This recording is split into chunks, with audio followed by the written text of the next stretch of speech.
കേരളത്തിന് ഒരു അതിവേഗ റെയിൽപാത എന്ന പിണറായി വിജയൻ സർക്കാരിന്റെ കെ റെയിൽ പദ്ധതിയെ ആദ്യം എതിർത്ത നേതാവാണ് വി.ഡി. സതീശൻ. സംസ്ഥാനത്തുടനീളം സമരം നടത്തിയപ്പോൾ ഉയർത്തിയ ഏറ്റവും പ്രധാനപ്പെട്ട വിമർശനം പാരിസ്ഥിതിക ആഘാതവും സാമ്പത്തിക തകർച്ചയും ചൂണ്ടിക്കാട്ടി ആയിരുന്നു. എന്നാൽ ഇപ്പോൾ ഇ. ശ്രീധരൻ വിഭാവനം ചെയ്യുന്ന അതിവേഗ റെയിൽ പദ്ധതിയുമായി സഹകരിക്കാൻ ഒരുങ്ങുകയാണ് സംസ്ഥാന സർക്കാർ. മുഖ്യമന്ത്രി ആദ്യഘട്ടത്തിൽ ചർച്ച നടത്തുകയും ചെയ്തു. പുതിയ പാതയിൽ സാമ്പത്തിക ബാധ്യത ഉണ്ടാകില്ലേ? പുതിയ പദ്ധതിയിൽ പാരിസ്ഥിതിക പ്രശ്നം ഉണ്ടാകില്ലേ? കെ റെയിലിനെ എതിർത്ത വി.ഡി. സതീശൻ പുതിയ പാതയെ ഇരു കൈയും നീട്ടി സ്വീകരിക്കുന്നതിൽ ജനങ്ങളുടെ അഭിപ്രായം എന്തെന്ന് നോക്കാം.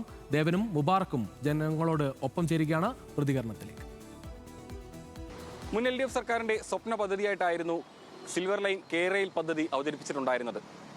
പ്രഖ്യാപനത്തിന് പിന്നാലെ സ്ഥലമേറ്റെടുപ്പ് അടക്കമുള്ള നടപടികളിലേക്ക് കടക്കുകയും ചെയ്തു.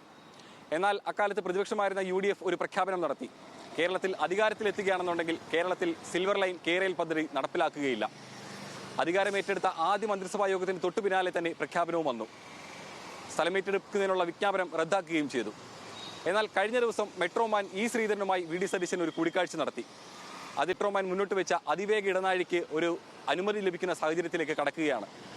അന്ന് എതിർത്തിരുന്ന പദ്ധതി അധികാരത്തിലെത്തിയപ്പോൾ വീണ്ടും നടപ്പിലാക്കാൻ ശ്രമിക്കുകയാണ് വി.ഡി. സതീശൻ സർക്കാർ. ഇതിന് പിന്നിൽ ഒരു ഇരട്ടത്താപ്പുണ്ടോ? ജനങ്ങളുടെ അഭിപ്രായം കേട്ടു നോക്കാം. അല്ല, ആ പദ്ധതി എതിർക്കുന്നില്ല. അങ്ങനെ ഒരു പദ്ധതി ഇട്ടാലും ജനത്തിന് ഇല്ലായ്മ കാരണം വസ്തു കുറഞ്ഞിട്ടിരിക്കുന്ന ഒരു വ്യക്തിക്കും അത് തടസ്സമായി വരുമ്പോൾ അവർക്കും ബുദ്ധിമുട്ടുണ്ടാവില്ലേ? ആ ബുദ്ധിമുട്ട് സർക്കാർ മനസ്സിലാക്കണം എന്നുള്ളതാണ് ഇപ്പോഴത്തെ സർക്കാർ ആവശ്യപ്പെടുന്നത്.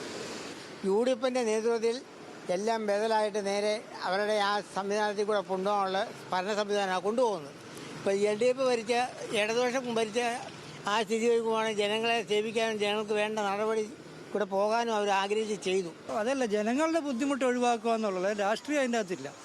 ജനങ്ങൾക്ക് ഇപ്പം കേരളയിൽ എന്ന് പറഞ്ഞു കഴിയുമ്പോൾ വീടുകളും മറ്റുള്ള കാര്യങ്ങളൊക്കെ ഒരുപാട് നഷ്ടപ്പെടും. ഇത് അതല്ലാതെ മേൽപ്പാതയാകുമ്പോൾ വലിയ കുഴപ്പമില്ല, ജനങ്ങൾക്ക് ഉപകാരമാകും എന്നുള്ള രീതിയിലാണ് നമ്മുടെ പുതിയ സർക്കാർ ഇതൊക്കെ ആവിഷ്കരിച്ചുകൊണ്ട് വരുന്നത്. നേരത്തെ കുറ്റിയിട്ടിട്ടില്ലേ?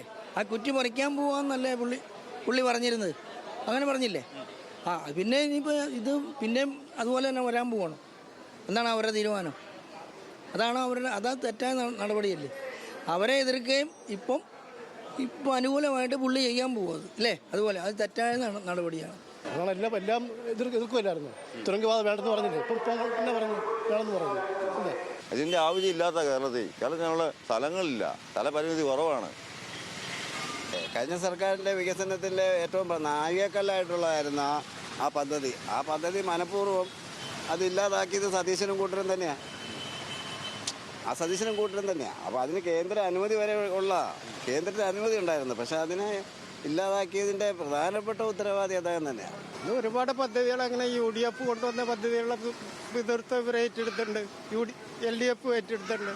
അതിലൊന്നും ഒന്നുമില്ല, നമുക്ക് നാടിന് വികസനമാണ്, അത്രയും ഉണ്ട്.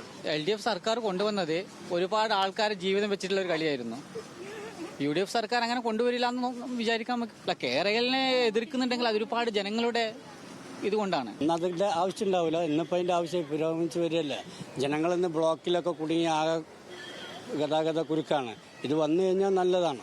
ഇപ്പോൾ കുറച്ച് റിസ്ക് ഒക്കെ എടുത്താലും പൊതുജനങ്ങളെ സ്ഥലം പോകുമ്പോൾ അവർക്ക് അതിനുള്ള പുനർവ്യവസ്ഥ നടത്തിയാലും മതി. ഇതിപ്പോൾ വേണ്ട കാര്യം തന്നെയാണ്. ഇപ്പോൾ അത് നല്ലതായിട്ട് തോന്നിയിട്ടുണ്ടാവും. അപ്പോൾ അതുകൊണ്ടായിരിക്കും UDF ഇപ്പോൾ അങ്ങനെ പറഞ്ഞിട്ടുണ്ടാവും. അങ്ങോട്ടും ഇങ്ങോട്ടൊക്കെ പറയുന്നതാണ്. അവർക്ക് വിജയത്തിന് വേണ്ടി അവർ പറയും, ഇവരെ വിജയത്തിന് വേണ്ടി ഇവർ പറയും. പുതിയ സർക്കാർ മുന്നോട്ട് പോയിട്ടില്ല. പോകാൻ ജനങ്ങൾക്ക് വാക്കുകൊടുത്തതല്ലേ അതായിട്ട് പോകില്ലാന്ന്.